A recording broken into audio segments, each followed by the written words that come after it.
2, none. 3, 2, 0, 4, 3, 5, 7, 1, action. We are live, right? Oh, we are I live. think we are Yeah, live. we are live. We're We are. live. We're live. We're live. And is Sony live yet? Sony's almost live. In fact, Sony's gonna announce Eight this camera hours. in less than 8 hours, right? 10 a.m. Eastern time tomorrow. This camera will be fully announced. But hey, guess what? A lot of specs are leaked, and at this point, these are pretty much the official specs. As far as I'm concerned, I don't think these are wrong. But anyway, hello everyone and welcome to Pixel Stabbers. Today we're talking about the Sony A7S Mark III, potentially the Canon killer. A killer. And I'm That's a what I call it. Canon fanboy. So Sony, let's fight. Sorry. Let's fight. And Jeremy, you're not a Sony guy. Wait, what's on your head? Let me zoom B in. alpha. B alpha? Oh, you think you're alpha, are you? No, Are you alpha? for now. I used to be. I still can. All right. Well, So- let's. Yes. I'm a Fuji X photographer, Yes. but under my contract, I'm allowed to use and talk about any other camera, but as long I also talk about Fuji. Mm-hmm. So that's actually perfect. You think about it. As a photographer, you don't want to limit to just one thing. Yes. You know, your creativity should not be limited, right? Agree. Same thing on Go Gear. So that's why I love the contract. Yes. Very cool. Oh, dude. Anyway, I'm just here for the show. It's hot. All right. Well, that's what I love to. I love that we talk about all gear, even though I'm like a huge Apple fanboy, I'm a huge Canon fanboy. But when the ZV-1 came out for Sony, I'm like, I want this. This is my camera, right? And you know, the X-T4 came out from Fuji. I'm like, this is awesome. I want this camera. So as long as we're not biased because we like one brand over another, and we just use and talk about the gear as they are, I think that's perfect. So today we're So- talking about yes. So we will get into there. A lot of people don't really understand the whole Sony line. Yeah. S-A-X, Sony Odyssey. Yes. To be honest, this A7S Mm-hmm. series is one of my favorite too, besides the RX. The RX is, I like it because it's different, right? The RX series. But among the camera I use, because it's a lot of nighttime photos. Mm-hmm. Even though most people will use the A7S as the video camera, right? Yes. But I do it for like low light, right? For example, during wedding days, in the banquet, right? I could literally turn the ISO as high as I can and capture Wow. whatever I want, and with very no noise. Yes, and use pretty much ambient lighting. Mhm. Or just an LED light because you don't want Ambient to ruin the mood. lightings, Oh, ambient nice. lightings. Nice. That's why it become one of my favorite wedding shooting camera is the A7. I actually have an A7S2 before. Okay. but we So heard is this 7S2 just one generation before the A7S3? Or is there like a bunch of Yeah, camera no, lines in this is between? the first generation. Okay. A lot of people was waiting this for the longest time, Why? How long has it been? 5 years. Wow. But in between it, like there's the A7 R4 too. Well, How think does that about this. fall Think about in? this. Yeah. Because when the first generation is A7S, Yeah. when it comes out, the no noise performance it kick everybody's butt. Yes. Okay. So And does then it- the next generation A7S2 comes out. Yes. It's actually good enough for the next 5 years that they don't need Okay. to make a better one. Yep. But then for the other series, the A7R, Yeah. they are at generation 4 right now. So they're better than the A7S2. It's different. They're two different It's cameras. different. Okay. So the A series is this E mount series, right? So A7R, R stands for resolution, meaning that it has a lot of Ah. megapixels in it. That's why the new Ah. Sony A7R4 Yes. has 61 megapixel. That's sensor. what we have linked down right below with the Yes. A7R4, and it comes with like a gimbal and a lens and an accessory pack. Really good deal on Amazon, by the way. But if you are going for megapixel, that's the camera to get. But if you're going for like low lights and video But quality, one thing you understand though, for Yeah. A7S series, Yes. it's remaining at 12 megapixel. what? Even this A7S Mark III is 12 megapixel? They're smart because they're going for low light capabilities. Because when you cram a thing. lot of megapixel in, you lose. Yes, no light and Yeah. also Speed. low heat. Oh, heat. Yeah, heat and as well as probably I speed mean, too. think about it. Yeah. This basically is S is stand for sensitivities. Oh, that's what the S is for. Okay. But then in the original concept, I think they don't think about video that much, but Mm-hmm. it's good. But then a lot of videographers, actually during my time of being a wedding photographer, I Mm-hmm. see a lot of people moving just the camera body, right, Mm-hmm. from Canon to this because it is just that good. That And makes a they lot of still use sense. your the Canon lens on a E mount and mount on a Sony body. I see a lot of videographers do that. I'm actually messaging you right now because I have a question for you, Jeremy. Oh, can we do that? That's up to you. That's your call. If you feel comfortable, I then don't feel yes. comfortable. You can Then do it, let's not not. me. Not me. Uh, I just got accepted to it. Let's not. Let's not. Yeah. Dude, I kind So of want to. I kind of do want it. to. Do it. Okay. Do it. You can do it. I can. I shouldn't do it. Okay. Okay. I will actually introduce myself. Hang on, guys. So what I'm gonna do is I'm gonna share this video that we're doing right now, the live video, to the Sony enthusiast group on Facebook, and I Yeah. hope for my sake of my life that they don't kick me out because I just joined the group today. They But shouldn't. You're not selling anything. yes, that's It's just true. that in my position that I shouldn't. All right, cool, cool, cool. Share now. Let's see, share to a group because they're a group, right?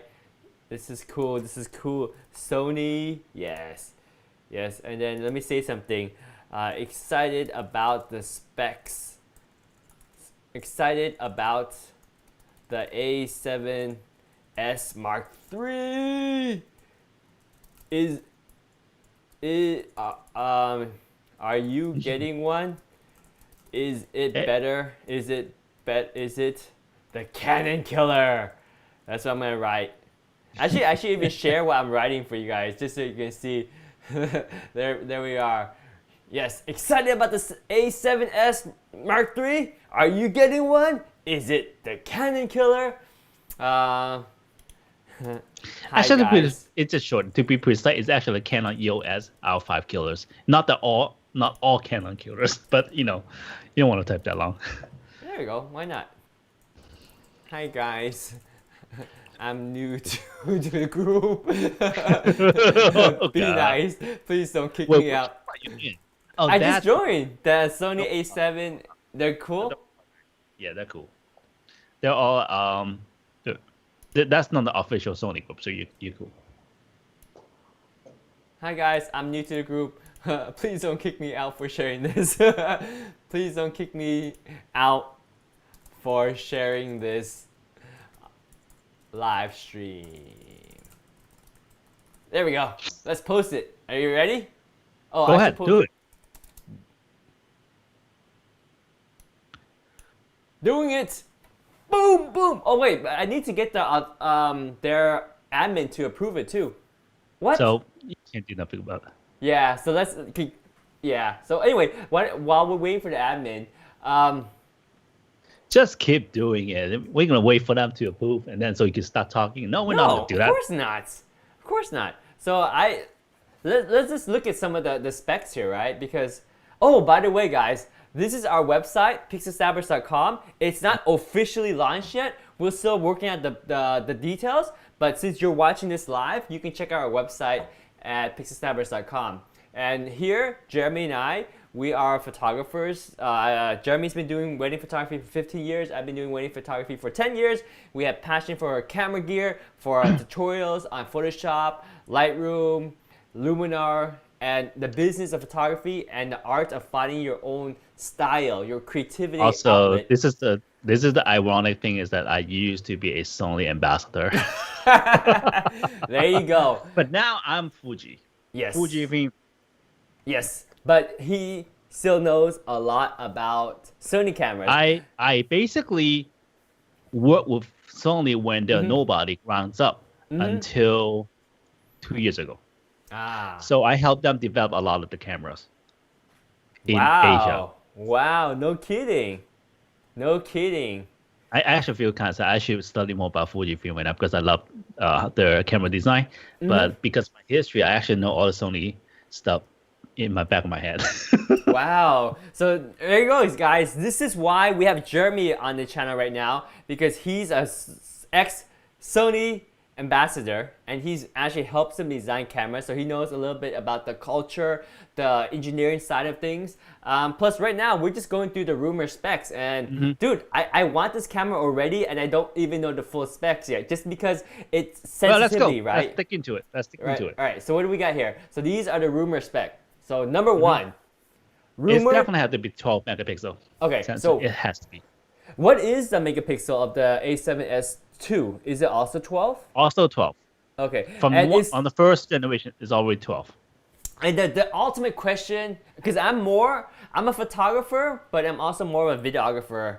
And my question for you, Jeremy, because I don't print my work. I deliver all my work on DVD, actually DVD. It used to, now it's all online. But I deliver client wedding photos online. I don't really print canvases, the big canvases. So my question.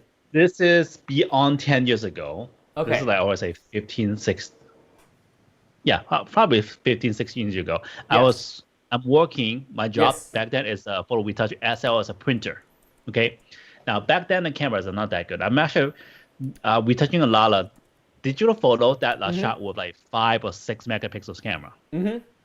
I can totally blow that up to 16 by 24 inches canvas size, not a problem. We talk about 5 or 6 megapixels. Back then technology sucks. I still can blow that up that big. So what do you think I can do with 12 megapixel?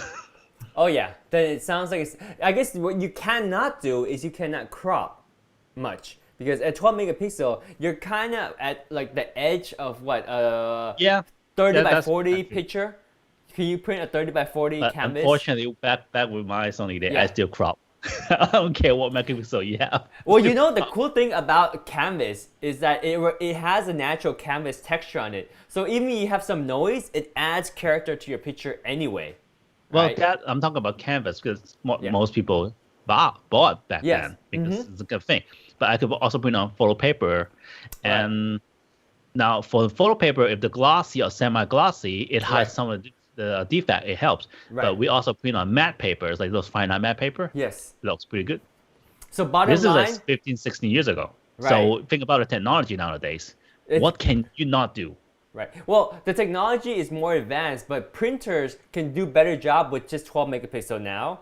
Plus, the 12 megapixels in these cameras are cleaner than before.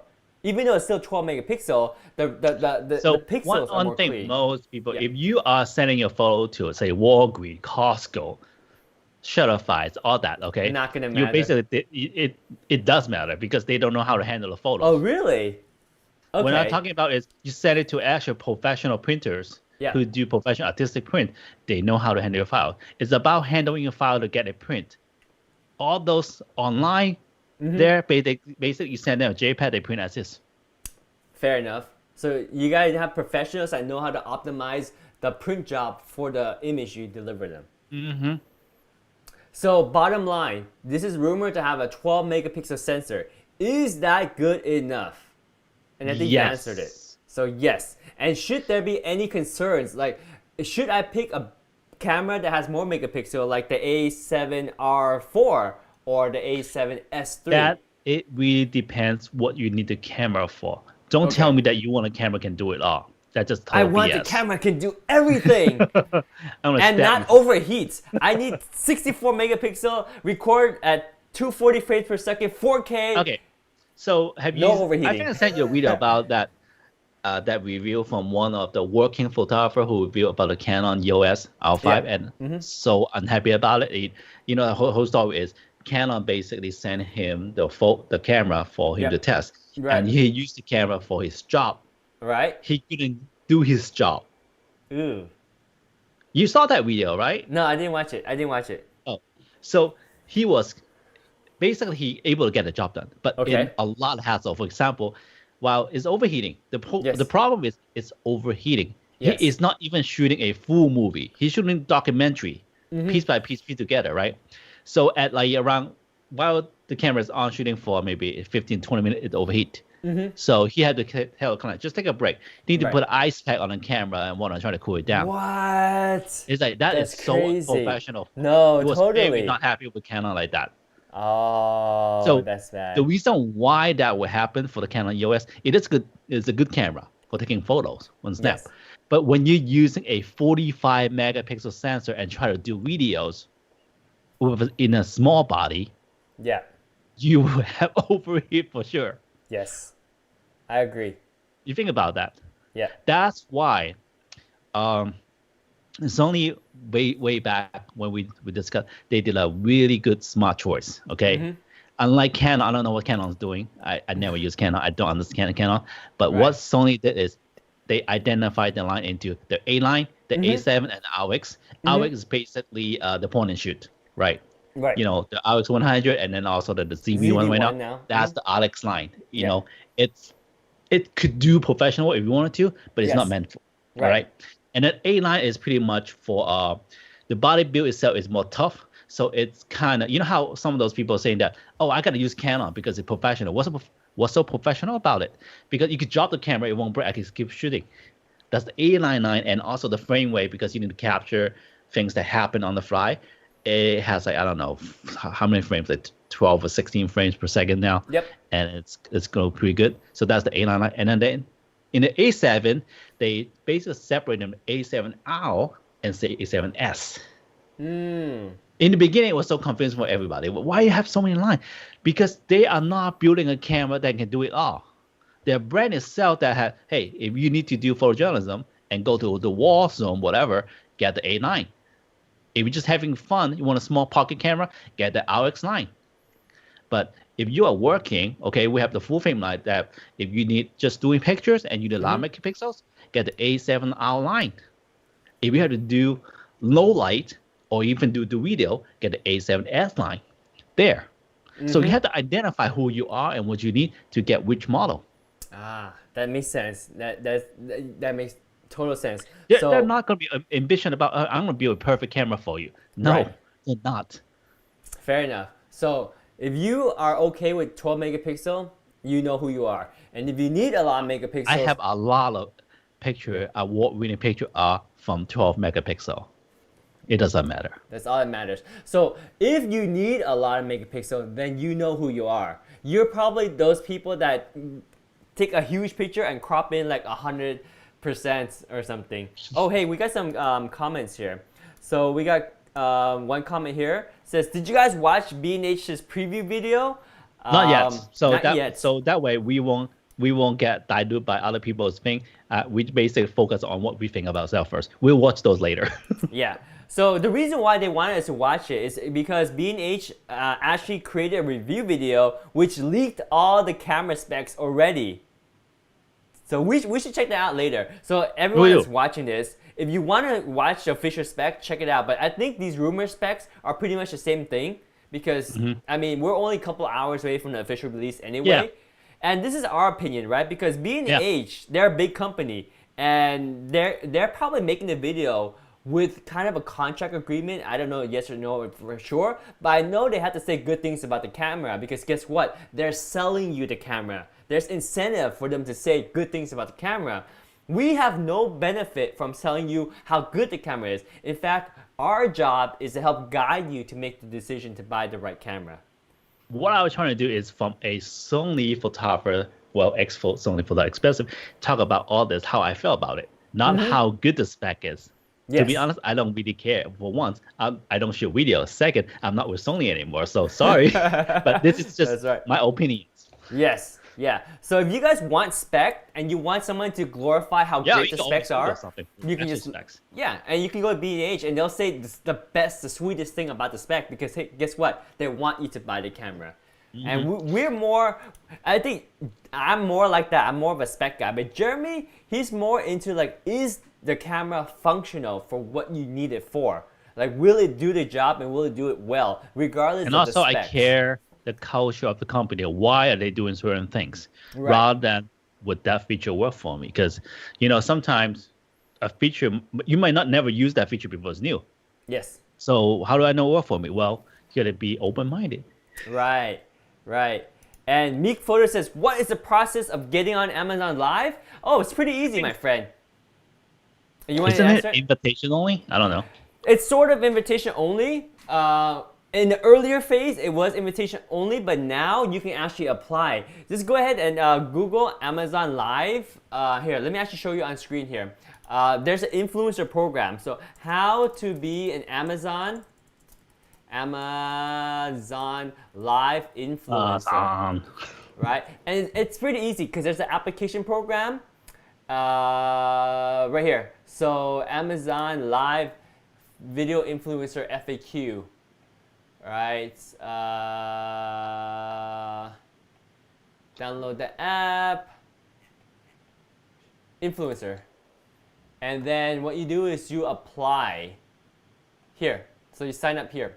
So to stream on Amazon, influencer must be part of the Amazon influencer program. If you're not already the influencer program and you're interested in, oh my God, I can't speak today. If you're not already in the Amazon influencer program and are interested in live streaming, you click here to sign up, and that's all it is, my friend. Let me actually get this link here and copy it and throw it on YouTube for you, so that you can apply if you're interested. Amazon Live is a great platform to just share content out there, and also at the same time make a little money too, because if you guys are interested in any of the products we talk about and you click on down below, that helps us generate a little bit of revenue so that we can continue to make great content like this for you guys. So Meek Photo, thanks for your comment, good question, and it looks like you're watching us on YouTube, so make sure you thumbs up on YouTube too. But we are also on Amazon Live, and we're also on Twitch TV right now, and we're also on Facebook, so we kind of stream on all platforms. So let me close out this comment here. Let me paste the link, but before I do that, I'll let Jeremy talk about the next point for you as I do that. How about that, Jeremy? Actually, I need your help on that one. You can't read it?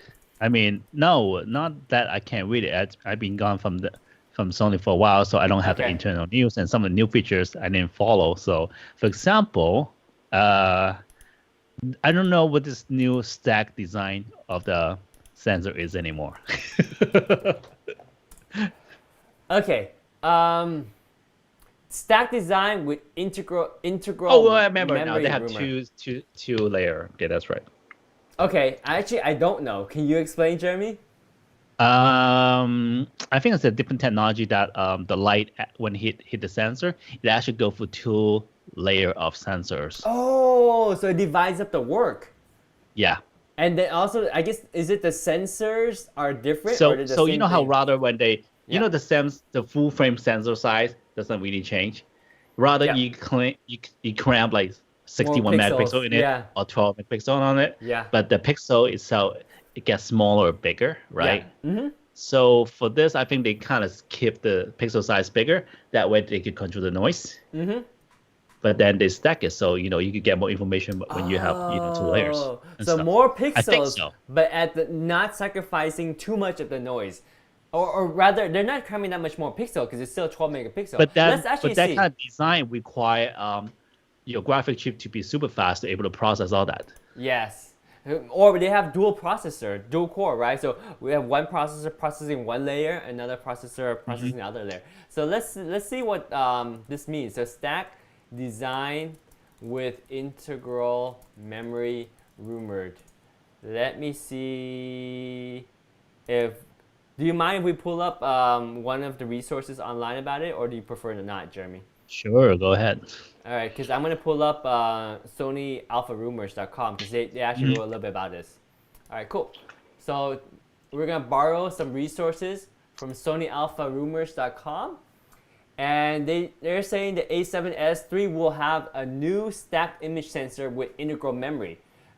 Dude, this is back in 2018? Yeah. This is old. Very old. So like I said, super boomer. Oh, All those wow. are not even real. It's actually true now. It's still a rumor. Yeah, and technically it is. Yeah. So, but what is it? I just said it earlier. It's just a stack of sensors. There you go. Okay, I won't be looking more into it because it sounds like you already know what you're talking about, Jeremy. I wasn't sure. That's why I wanted to check it myself. But so it uses stack sensors. The benefit is probably to fit more pixels without introducing noise. Or rather, in this case, because they're keeping the megapixel the same, 12 megapixel from the A7S II to the A7S III, then they're also going to be able to reduce the noise because the megapixel is the same, but now I don't know, because last time I remember this type of technology is actually help with the color. Okay. It processes color better. So I don't know about megapixels, because in this case you have 12 megapixel. I mean, it's a 12 megapixel camera. Why you want to keep pushing up the megapixel while you want to keep the megapixel down to control the noise and get the sensitivities? The way to get more light sensitivity is get your pixel bigger. Yes. Not smaller. So that doesn't make sense to me. So some of those women might be just like wheel woomers, not even wheel. So let's look at techradar.com. And this is a recent article. This is published 4 days ago. So they say there are certainly plenty of rumors to go on, including talks of a brand new stack sensor and an exciting viewfinder. Okay, so what is a stack sensor? They didn't talk about it. No one's really talking about this. Okay. No, they did a really good job hiding all the specs from Sony. Okay, so remember back when Sony, we have to decide a lot of things and not talk about it. Okay, so they've been doing well. So if you want to know more about that, Google it, guys, because we don't want to say anything that we don't know. You know why B&H came back? Because B&H helped them sell a lot of camera. That's why B&H had those. They probably grilled Sony so bad that they give us the spec. We need to talk about it before you launch it, so we get more sales or whatnot. That's what they're trying to do. So if you want to actually know more about the spec, then check out B&H's review video that's already leaked for the A7S Mark III.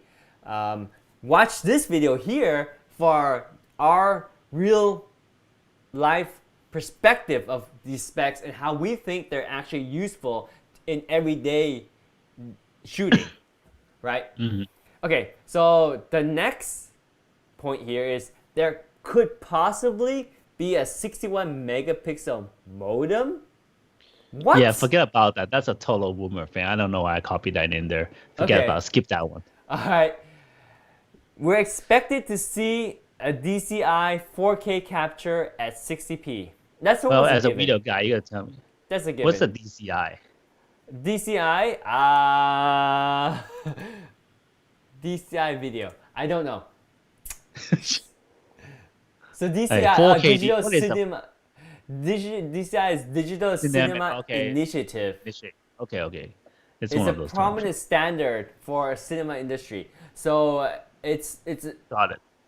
It's H.265 and 4K streaming. So just more and stuff. Okay. Yeah, just more geared towards streamlined cinematic 4K capture at 60p.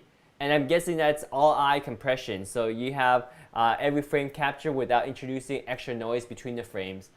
So I pretty much say that's a given. That's just gonna make your file bigger, but it's more quality for higher demanding videographers. Back to the whole 12 megapixel full frame sensor. Okay. Right.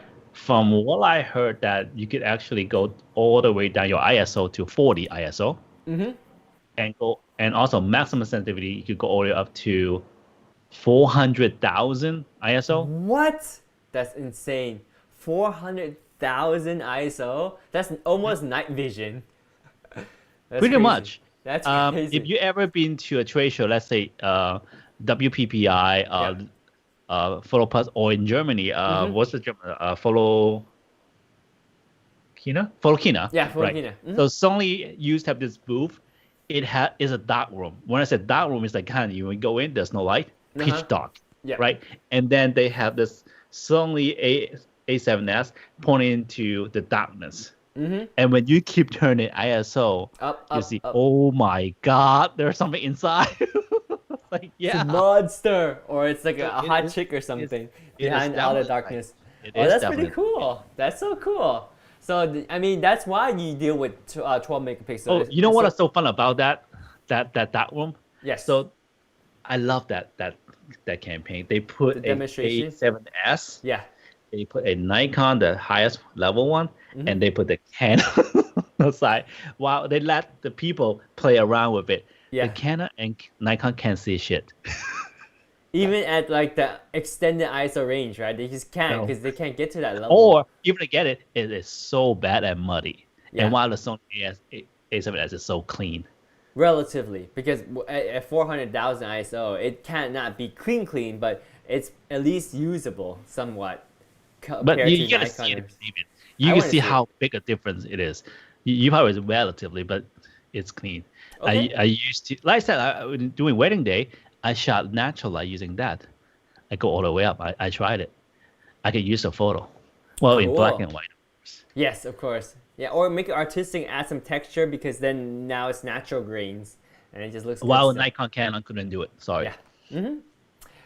You got 422 10-bit internal recording. That's just really high quality bit rate for video. Normally with some of the other cameras, you need an Atmos Ninja to record in this higher bit rate as an external recorder.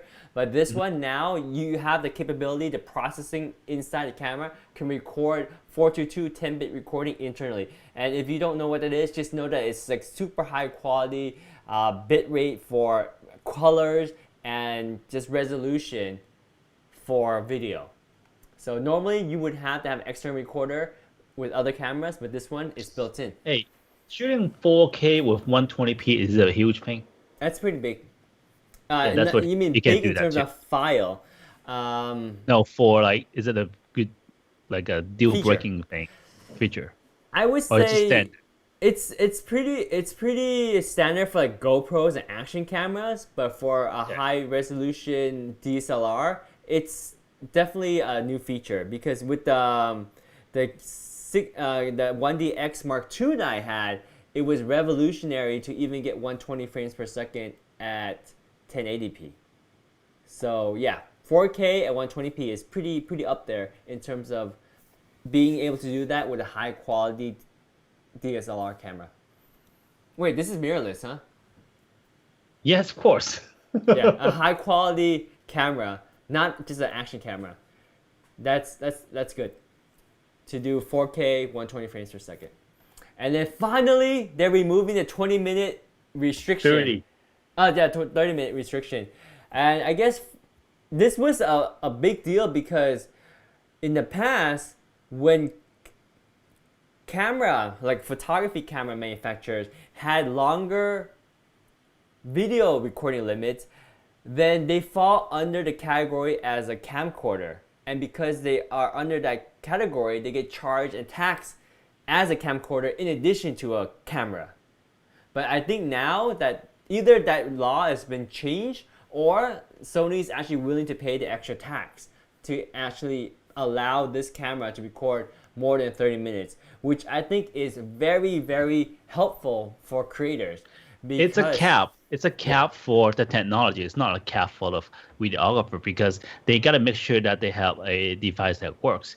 But then most of the time, even though they say 30 minutes, most of the time it's not 30 minutes. It really depends on where the videographer is working. Is it in like really cold places or is it really hot places, indoor, outdoor? That varies.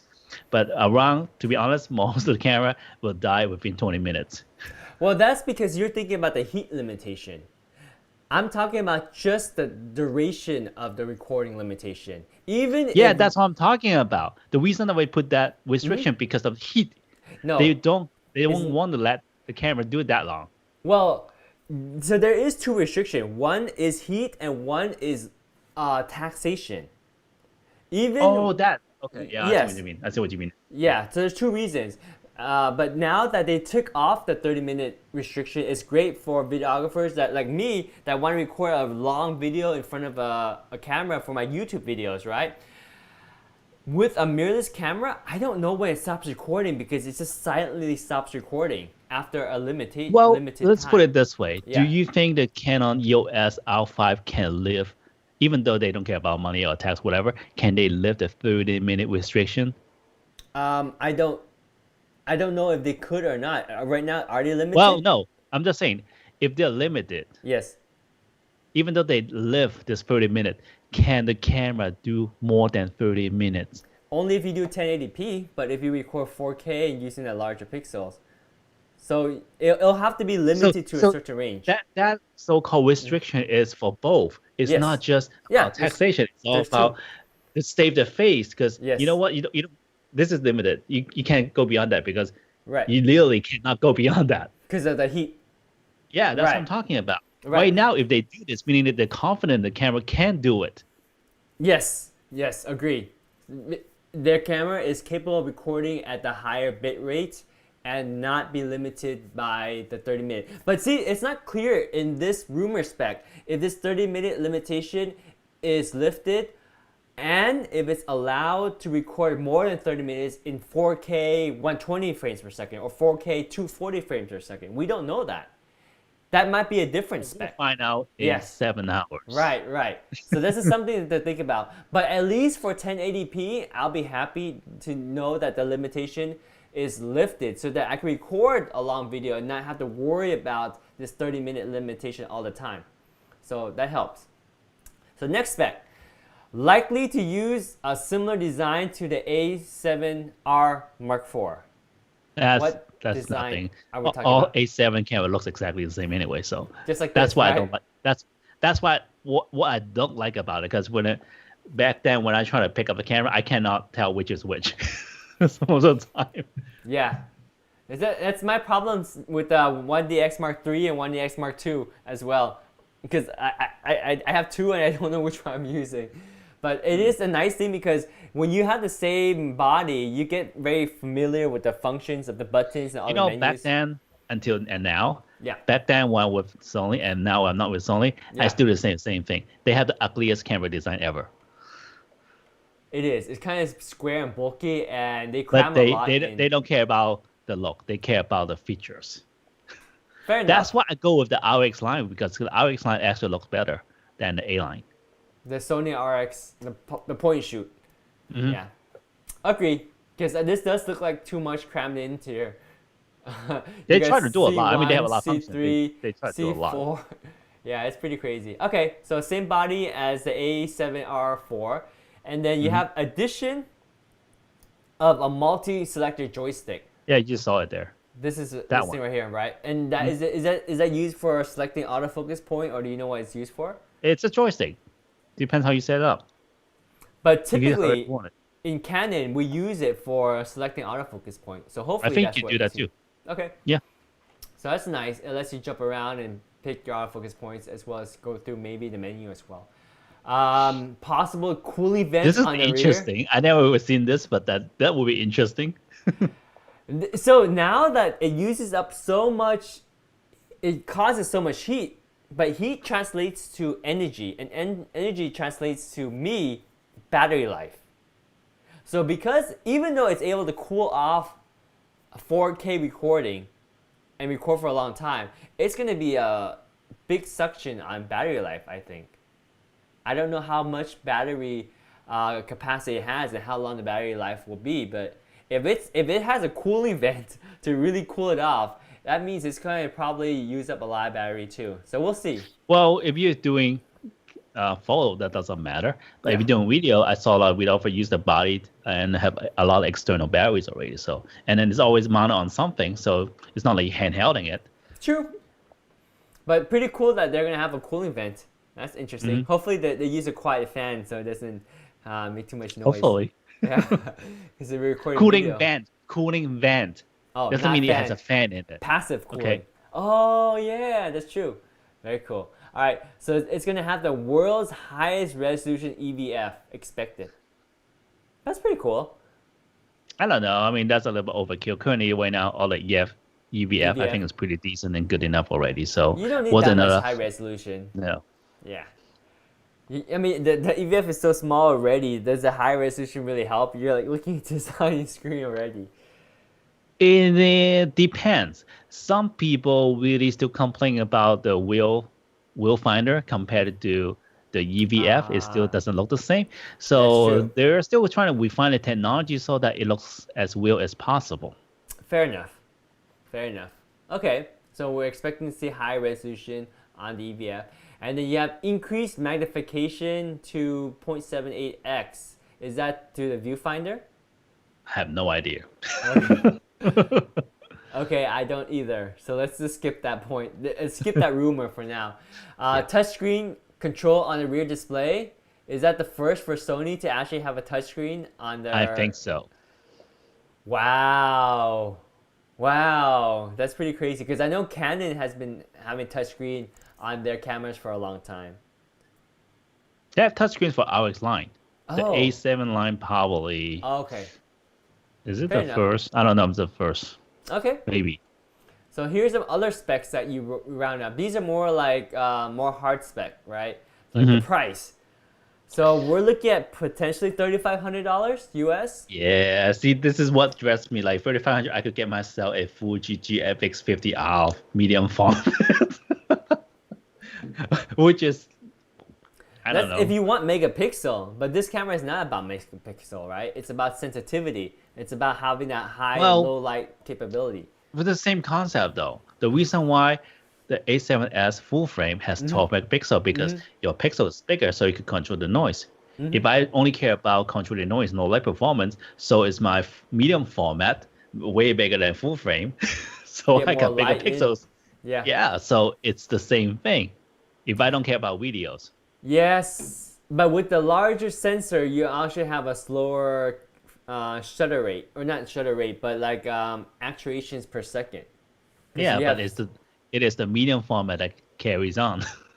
Well, yeah, it's a whole different battle. It's a whole different battle. But the price is the same. Yes, yeah. Well, but then the lenses cost a lot more. But you're right. This of course, if you're comparing a Fuji hold on. format. We say lens costs more. If you go on Amazon Live, your link, our link, and you look at the lenses that you put down there. All right. How much are they costing? Like the 135 1.8 is $2,000. The 70-200 2.8 is $2,400. Okay, so those are the kind of expensive. 1.4 is $1,400. It's almost the same price the medium format lens, or even more expensive. What's your point? Hang on.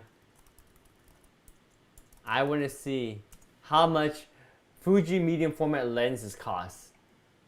We're talking about $2,300.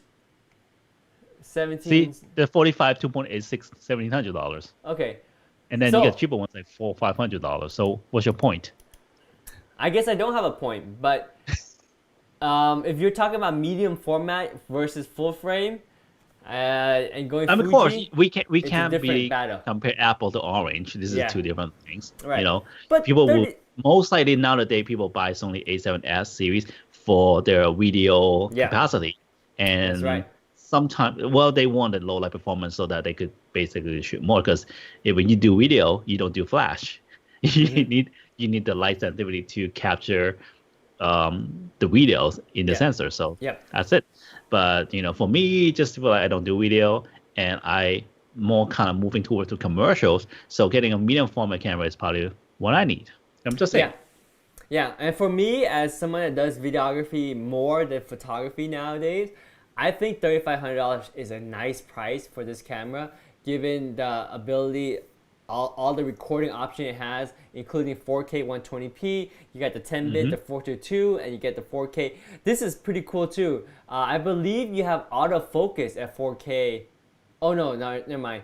The autofocus is down below, but you still have 4K 120 frames per second raw over HDMI. So basically what I'm saying is that this camera is really high end in terms of the functionality for videographers. Yeah, and totally. Great for low light, and this is a feature that a lot of videographers have been looking for. And for a price like this, it's really sweet. And I think there's a flip out screen too. Yeah, so just like the CV1. Wow, that flip out screen is actually huge for videographers. Oh yeah, totally. This can potentially allow vloggers to record with a full frame sensor with really fast prime lens because of the flexibility of this camera now. I know it's still heavier, but it opens the door for potentially doing that. It gives more. Yeah, but anyway, the price I think is a really good price for the functionality that it offers. True. Yes. So a lot of video capability, 240 frames per second at full HD, 120 frames per second at 4K. You have the bit rate we talked about, the 422 colors. It's pretty high. Yeah.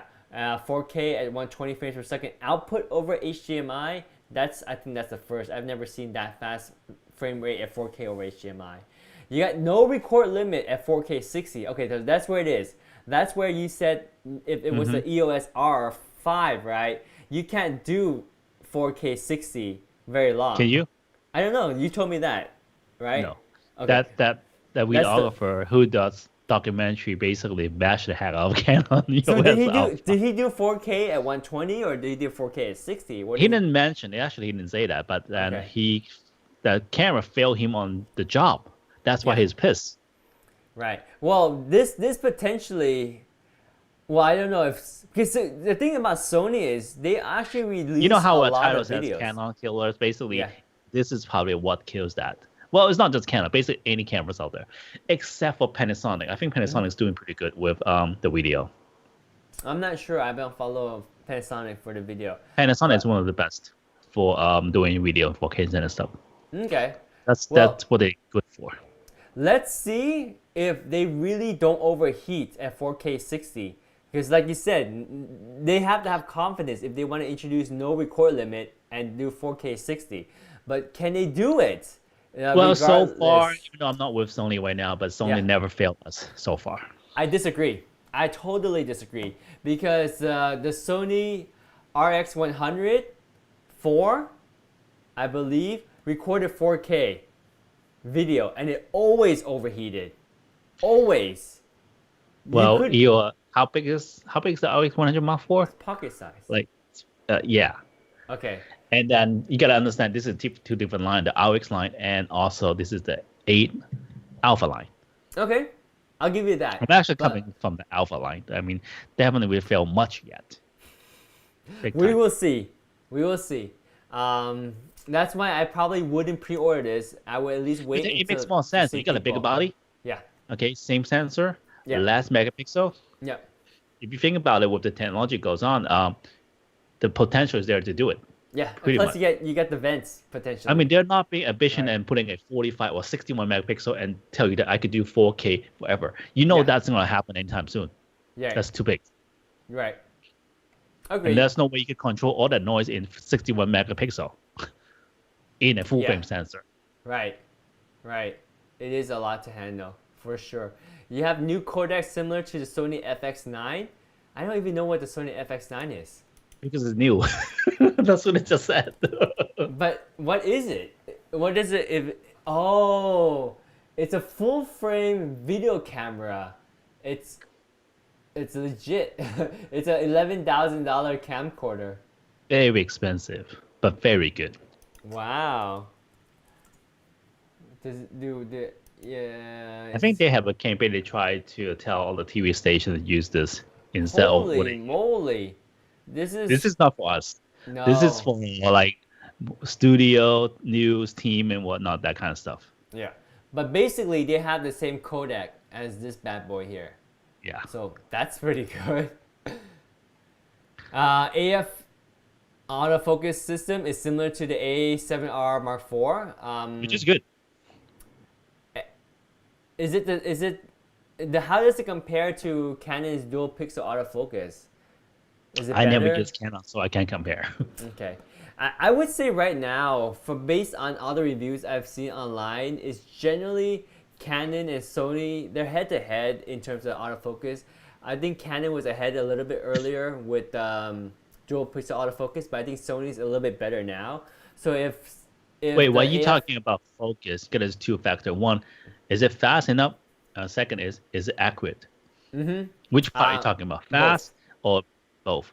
Yeah. I think Sony got ahead on the accurate than That's probably Canon. more important. But I think both Sony's been better.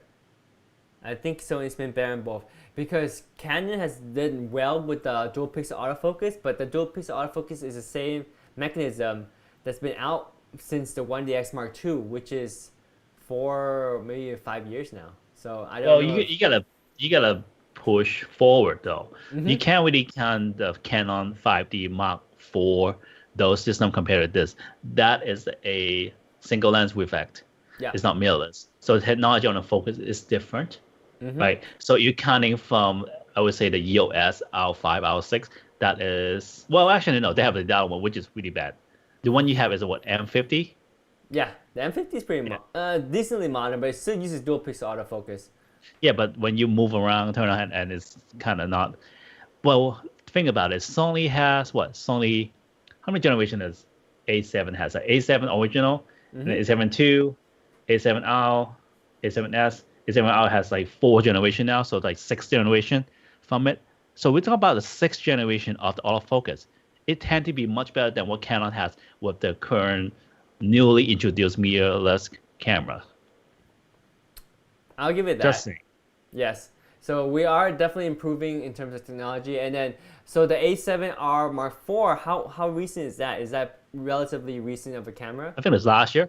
Okay. So, and people are loving that. And you're telling me that the autofocus is really good in the A7R Mark IV. So then... Yeah, the iFocus, I think they also...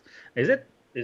I forgot. Is it A7R4 that has the pad iFocus too? Or is it RX? I forgot. I know the ZV-1 has the iFocus. I know.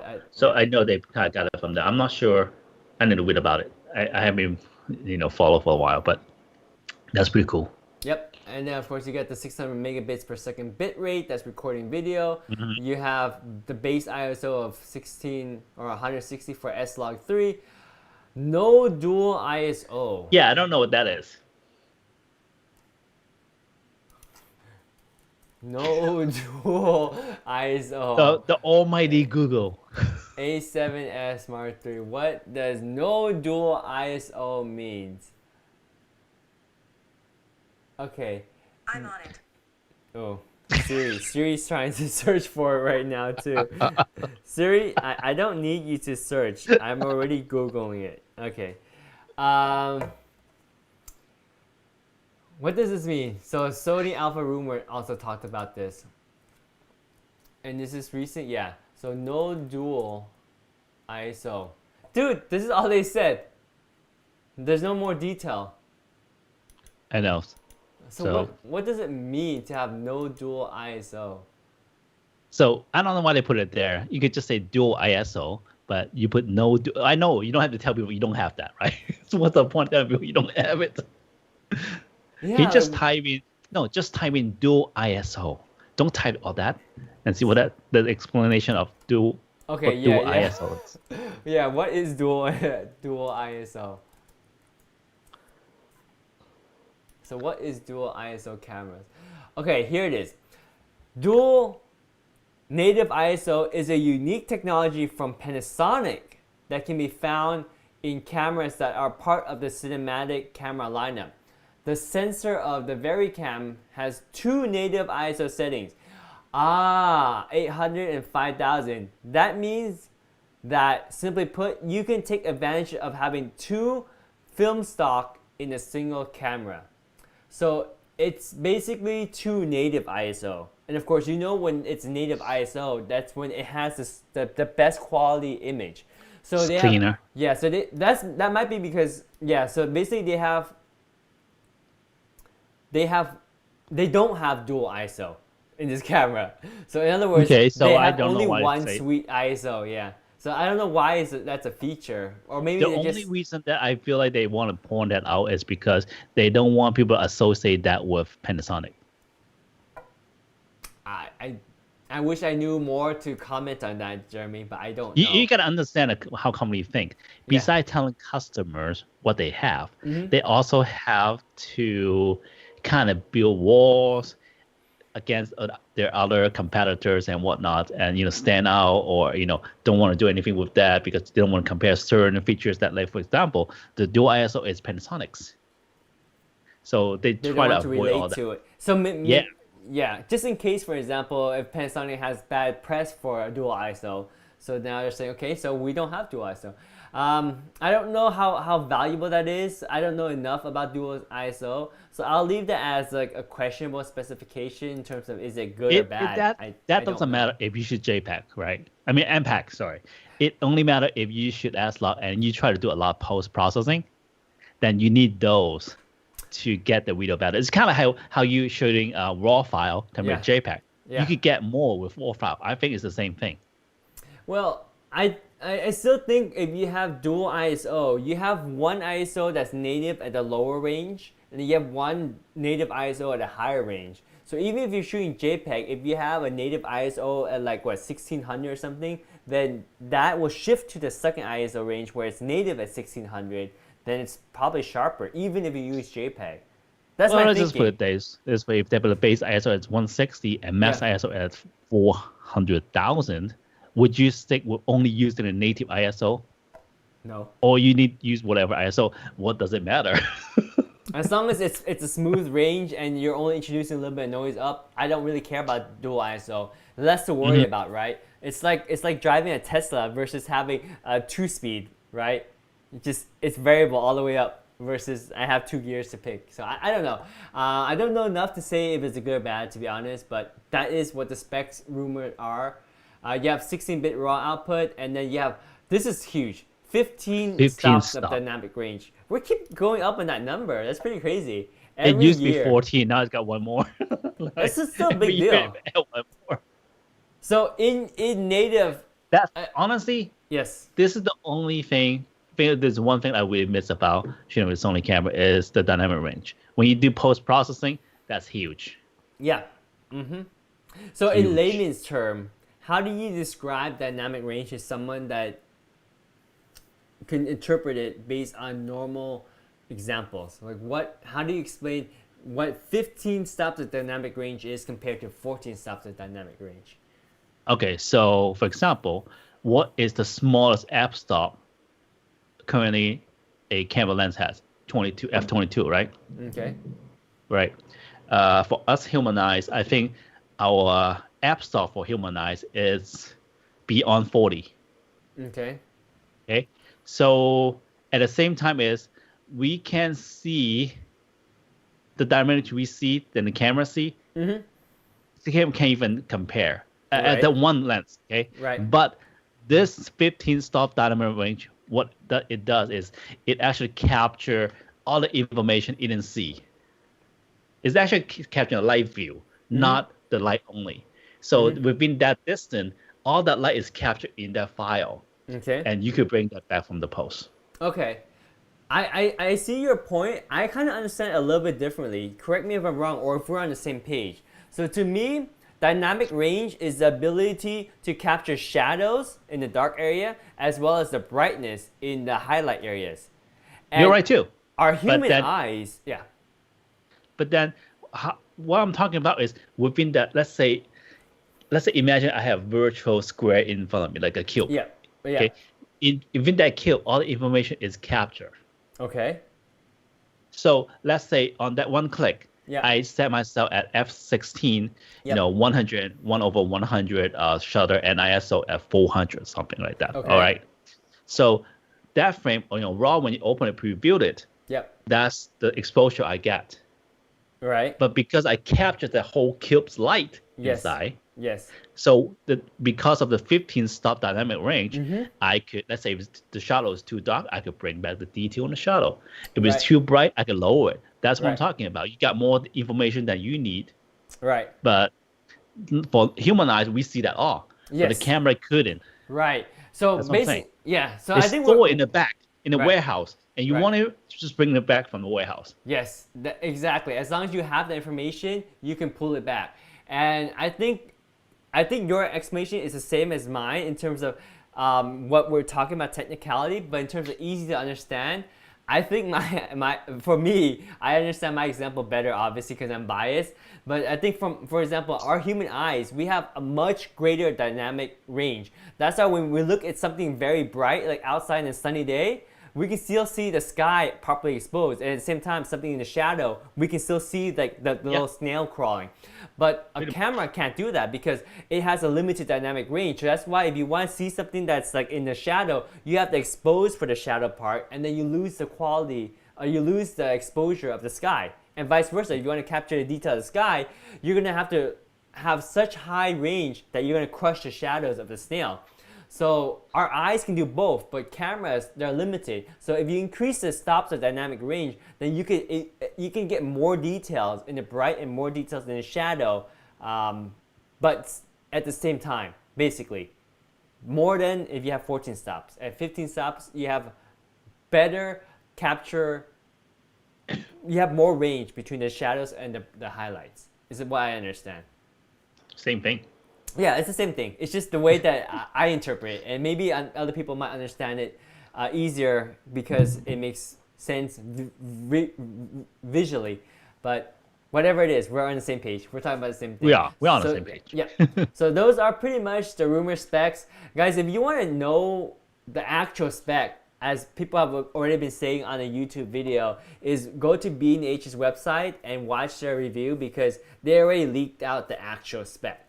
So they're already out there. And just, take it with a grain of salt because B&H are going to say the best things about the camera to get you to buy their camera because ultimately they're a cameras company to sell cameras, or sorry, a store to sell cameras, not really to review cameras. They're going to tell you good things so you can buy the cameras. Well, they have a lot of online education there is. Mm-hmm. They have that. I agree. So you also... But then it just, if you think about it though, like back then with Sony, I'm kind of obligated to talk good about Sony. So if someone is associated with the company and whatnot, you know what I'm getting into, right? They tend to talk about good thing about the brand and the products. Yeah, because I think, correct me if I'm wrong, but I think when you are an ambassador, you actually have the legal constraint to not say bad things about the brand. You cannot actually say bad things about the brand, right? Actually, I didn't read through the whole contract. But then throughout, the relationship I have with Sony, I'm always happy with the products. But what they do is they let me into the development of the product, so I actually see some of those ideas come up and just make me happy. Mm-hmm. That's always good, but sooner or later you will run into something that you don't like about the brand. I do. I guess it's okay to say, okay, well, for example, the point and shoot cameras, they overheat at 4K. But if you want to record 4K, you might want to buy something that's more of a professional body. Then I guess that's okay. But you don't want to just downright say bad things about the brand as an ambassador. Because, originally, when I joined Sony, all this were never there. Yeah. Instead, it's the NEX series, which they retired. Oh, dude, that's old. That's the one. That was the one I like. Yeah. Because they finally make some camera which is nice looking and fun to hold. Small because it's small, it's lightweight, but at the same time, the design is very unique. Yes. And to be honest, when they turn to the Alpha line, I say, seriously? Yeah. So if you want something like that, Jeremy, you might want to go back to your Fujifilms because they have the purest of the look and feel and the ergonomics that they focus on. Mm-hmm. But regardless, for working wise, you can't say no to a Sony because if you want megapixel, they have megapixels. And if you want high sensitivity, A7sIII, there you go. Yep. So that's basically the difference between the line, right? The A7S3 is good for sensitivity. You have the lower megapixel, which is 12 megapixel, but you have better low light capability. Whereas if you want megapixel, you can go for the A7R4. R stands for resolution, and it has 61 megapixels. Or imagine this. I worked with the A7R2 before, and also the A7S, the original one. Okay. Yeah. I used both cameras shot in the same wedding, low light. Okay. Right. When I use camera raw, right? Let's just say use camera raw. I bring the A7R2's file into there and try to remove the noise. It will move most of the noise, but not all. But when I bring in A7S and remove the noise, it's totally gone. Yes. Yeah. Same environment. That's same a huge environment, same lighting. Yeah. I mean, that's what the camera's focuses on. Yeah. So, but then during the daytime when I shoot with the A7R, outside, if I want to crop more, I can. And I can still remain. And when I zoom out, I can still those pixels right there. Yep, that makes sense. I mean, if you're doing like a commercial billboard picture, then you bring out the A7R Mark IV.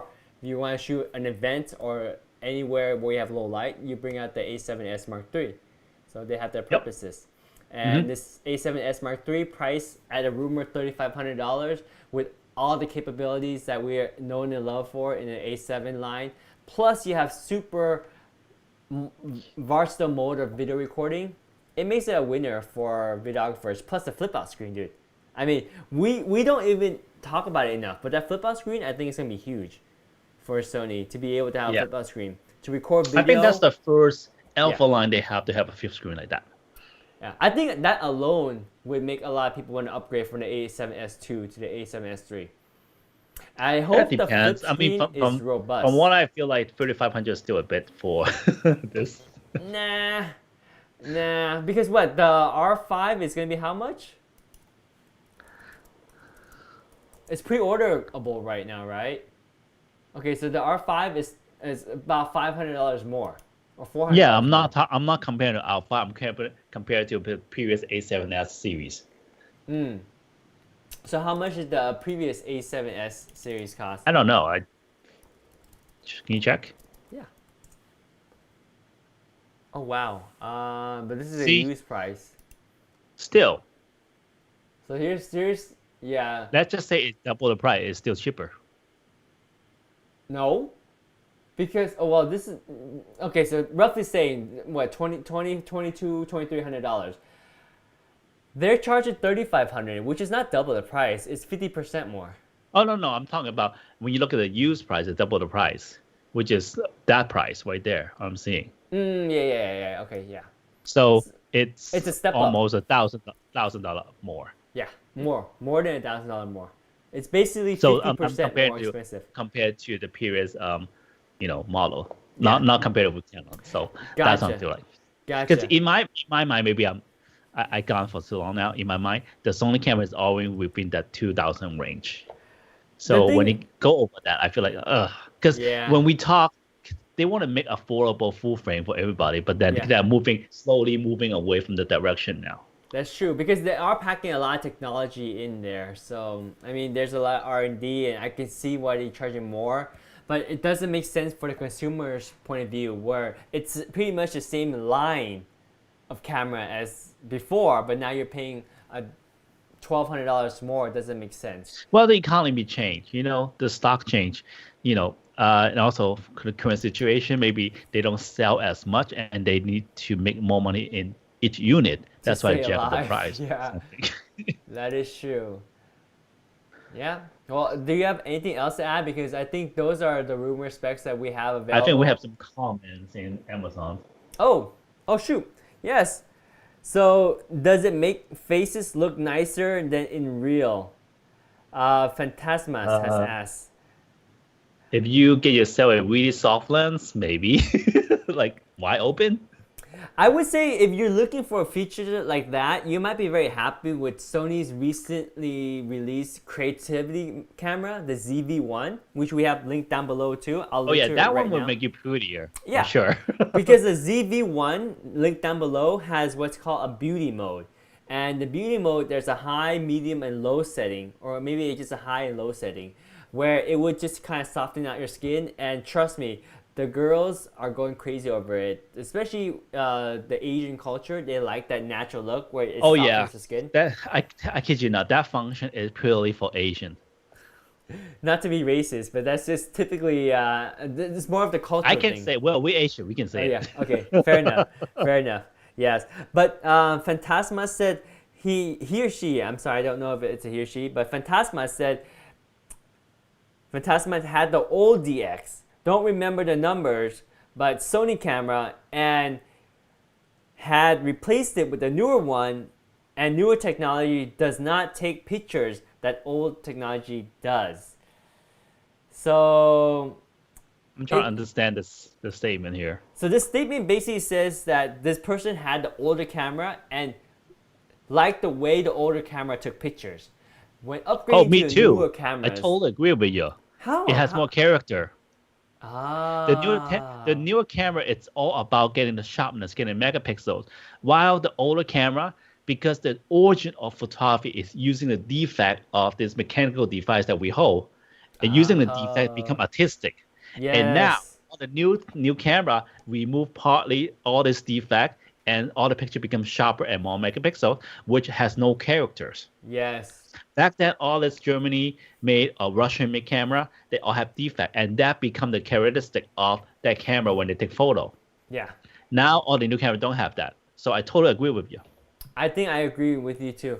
Just one simple example is it's kind of like taking every picture with a macro lens, even portraits. Okay, so what I'm not trying to blow Fuji films on right now, but if you're shooting a picture with, let's say you shoot raw photo, okay? You're Yeah. shooting with Sony, Canon, Nikon, okay? You have that 10 to 15 stop of dynamic range. You bring that photo into Photoshop and you retouch it, bring back all the detail and whatnot. You could literally, all three cameras can make the same image, right? Now, if I'm shooting with my Fuji, let's say if I shoot only JPEG, right? Because even though it's a crop sensor, even if I shoot RAW, it can only bring back so much because the dynamic range is not there.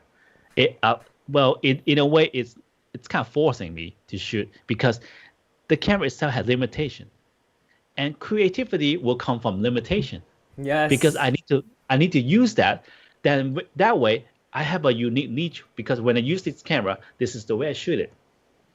Yep. While all the other camera, I don't care what kind of style it is. I can make it back. Yeah, you can get it no matter that's what. That's what Phantasma is Phantasma, talking yeah. about. I Phantasma. agree.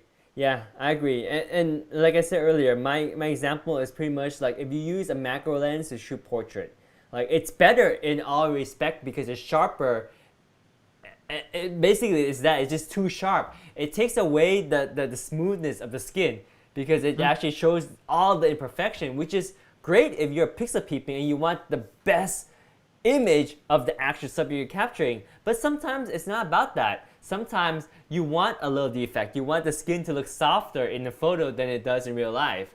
And with older cameras, you have the limitation of the sharpness that helps make the older picture look better. So in a way, that is true. But in today's technology, I guess what you do is you take these pictures that are super sharp and you kind of soften them up in post-processing, or that's pretty much what you would do. And Phantasmas in these cameras, I don't think there's a filter built in, but if you use a camera like the ZV-1 that's linked down below, that one will allow you to use the filters to take pictures that are naturally soft or take videos that are naturally soft right from within the camera. Yep. So with So, that, well, that's pretty much us. yes, yeah. And again, if you guys want to check out the official spec, check out B&H's video. And if you want to see the official Sony announcement, that's happening tomorrow. Well, depending on where you are, it might already be tomorrow. But Tuesday at 10 a.m. Eastern Standard Time, the official spec will be out, the embargoment will be lifted. So you're going to probably see a bunch of YouTubers talk about this because the A7S Mark III has been in the hands of many influencers already. And they've been playing around with it for at least a couple of days, probably a week or two already. And they made videos already, they just haven't posted it yet. And they will post them. You'll see tomorrow at 10 Eastern Standard Time. It's gonna be everywhere. Everyone's going to post. There's going to be like 10 videos about the A7S Mark III. So check those out. I would say wait until you watch those videos before you buy. But that's just me. So there's all rumor that the camera will be available in September. So let's see what they said tomorrow. Yeah, that'd be interesting. Lots of cool stuff coming out. The PS5 is coming out. New Sony cameras in terms of computer. Oh, one thing I forgot to mention, I didn't put in there, is that besides the SD card, they're also going to accept CF Express Type A card. Do you know what that is? I don't, but You mentioned it here. It's pretty fast. A lot of people don't like that. It's like, don't make me buy new cards. Yeah, but it's more sturdy than the SD cards. And hopefully they should make a standard, a fast standard. I got burnt with CFast cards because I used to use compact flash cards. They switched to CFast cards. The CFast cards were so expensive. I bought a bunch of them for my 1DX Mark II, but now when I go to my 1DX Mark III, they don't have CFast cards anymore. They keep changing the freaking memory card standards. I don't like that. I understand we need faster cards, but shoot, make one standard for very fast cards and then stick with it. because I Hey, hate buying can we new do one microphones. last thing? Yeah, Can you do a search on Amazon and see if they have a pre-order thing for A7S III at all? I checked. They don't have it yet, huh? They don't. No, Wait, not oh, that's yet. A7 III. That's okay. Yeah, All right. but I wonder if you can do it on B&H. Well, they probably had it. No, you can't order either. Oh, You can always click here to see when it's available. Oh, there's the yeah. time. This. Yep. Tomorrow at 10 Eastern Time. Mm-hmm. Imagination in motion. Cool. Look, there's already questions to answer. Will this camera have bit bit color Bit 422 color. capture? Yes, it will. Yeah. At Okay. least We in don't the want to wait all that as long. yeah, at least in the rumor specs. What's the price? 3,500? Yeah, they can't say yet. Nope. Yeah, because you know when B&H says it, it has to be official. But anyway, I still would buy it from Amazon, even though B&H is gonna have it, just because Amazon has good return policies, and I have nothing but good experience with Amazon when I get a camera that has that's just a lemon. Because sometimes it Hmm. happens, right? Sometimes you have a camera that just it's just electronic gremlin is in there, and instead of having going to the manufacturer to get one repaired and refurbished and sent back to me, I can always just return it to Amazon and get another one. So anyway, I recommend That's buying from Amazon. that's how you play it, huh? That's not how I Okay. play it. That's what Amazon offers, right? If there's a defect in the camera, that is the camera manufacturer's fault. So either you let the camera manufacturer take care of it, or you let the seller, which is Amazon, take care of it for you, because the seller's going to return to the manufacturer. But you don't have to wait for the manufacturer to send you back a replacement, because Amazon will ship you a replacement right away. Okay. Sounds good to me. Yeah, so we pretty much rambled on a lot about this camera. We'll see what happens tomorrow at 10 a.m. We'll probably make another video to follow up once we know the specs more, once we understand it more. But this is kind of like a first impression of reading the specs and just our interpretation of what they are and how we think they're useful in a day-to-day use as a photographer and a videographer. All I right. really like the 30-minute restriction limit. So that's a big thing if they do I do like that, it. and it actually works. That is, And the flip screen. Yeah. The flip screen's gonna be sweet. I don't know. I think a lot of people will break that flip screen. You would think so, but it's something that we want. It's probably not as robust. No, I'm saying That's the why, Army. Yeah. I'm just feel sorry for Sony on Army on that because a lot of people Yeah. are gonna break that. Yeah, they will. They And will. then if you are a working videographer and you buy this, I highly suggest join their post service. It costs you less for for repair. Trust me. So speaking of that, you can also get extended insurance on your equipment too. So sometimes it's cheaper because if you get insurance on your equipment, there's a deductible. But once you pay the deductible, they will pay for whatever repair cost it costs. But Well, you can't. Yeah. kind of compare what they offer first, because Yeah. besides repair for the pro service, they offer a lot of different things too. For Yeah. example, I think you with the Clean team and you get some gift, and then also you know how Sony US they have all those events. You actually get invited to go if you all that stuff. So just Yes. saying, it's That's not true. just for like repair whatnot. Yeah. It's just you become part of it. It's Yes. like Apple fanboy in a way. Yeah. You become a Yeah. Sony fanboy. Yeah, and same thing with Canon. Canon has the CPS, silver, platinum, gold, whatever, different levels.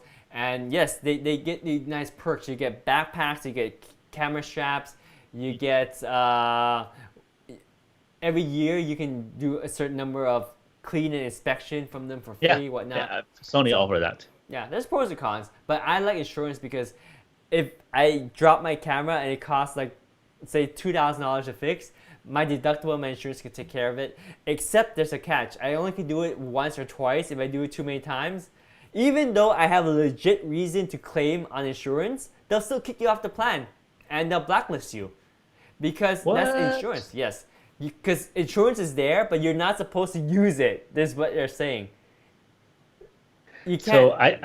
I don't know if that's legit because do you It's know that legit. company BottleLens.com? Yes, I I know borrow used lens. to, yeah, I mean, I don't buy stuff. When I have to work and I don't have enough gears, I just go there and borrow. That's it. I don't even buy. I can't do that. You know why? I'm a perfectionist, and I know that if you borrow a lens, you might not get a sharp copy because the sharp copy of a lens depends on pairing with your camera body. So I only feel comfortable shooting an important event once I found that my lens and my body pairs well and gives me sharp Well, like I said, pictures. it's different because I will deliver blurry picture to my client if it's a moment. I'll do that. I don't care about sharpness. So I don't know. You I make mean, life that's easier for why. you. Well, that and also I go with emotion rather than technical. I don't do this business as technical, even though when I teach post processing Mm-hmm. and when I speak for Sony Fuji, I go technical. I know it. Mm-hmm. All right, one of those. There's one thing in the Chinese Kung Fu that you know all the techniques, but you want to forget all the techniques, Hmm. so that you don't get trapped by all this technique and you could be freely when when you're actually fighting with someone, people can predict your next move, right? Mm-hmm. Um, the concept is that you know all your move, so when Yeah. you need it, you have it, but don't follow it. Ooh. Be It's kind of like a formless. Bruce Lee thing. They do that to be like water. Be like You water, know my about that friend. thing? You need to be flexible. Don't be solid because when you're solid, you're predictable. Yes. I think that apply to kung fu, that apply to life, that apply to when you do anything artistic. Because when you are trying to do something artistic and you base on technique only, Mm-hmm. meaning all your work is straight line is the same. Yeah. Now, a lot of people in the industry they want like, I want consistency. Well, you're doing business, that's fine, Mm-hmm. because your customer will love your consistency. Yeah. But you want to be an artist and you be a consistent, you're a boring artist. Yeah, Period. you have to be interesting. You have to change it up, and you have to be on the edge and just try new things and capture the emotion is one of them because emotion is unique for every couple, and that's the most important thing. You can get a sharp image all the time, but the emotion is higher priority for sure. I had that when I learned from my mentor Scott Robert back then. It just, back then he only see JPEG. Did you know that? I did know that. He doesn't do RAW. He doesn't do a lot of post processing. So, Yep. some of the pictures are very muddy. He's Yeah. still, but it's good. Yeah, his motto is get it right out of camera. That's why he has a flash card with the exposure. It's like boom, set it Hmm. up, get it right in camera because you don't want to spend hours in post. Yet Well, you're I'm different. yeah, you're I'm totally different. different. Well, that's a whole I different topic. That's a whole yeah. different topic for this video. But we digress. I think we should wrap it up. What do you think, Jeremy? Yeah, we should write it. It's Okay, long. so yeah, thank you everyone for tuning in. Let us know if you have any questions. Let us know if you're gonna pick up the A7S Mark III. We're excited to hear what you think about this camera. With that, any last words, Jeremy, before we wrap up tonight? Uh, I want to say the last one of the next video if we're gonna do it We after will. they release the spec. So Yes, we'll do we'll another see. video We'll when see. they release the Some of spec. some of the stuff that we mentioned today may be wrong. Yeah. So don't call us about it. But Yes. that is just how we go with our own feeling, how we see towards the rumors. Exactly. So And this is our channel, so check us out on youtube.com/pixelstabbers if you want to learn more about photography, editing, and the art and business of photography as well. So thank you so much for watching. Stay healthy, stay safe, and we'll catch you next time. Have a good night. See you guys. good night. Bye. Signing Bye. out. Signing out on many channels all at once. Boom. We're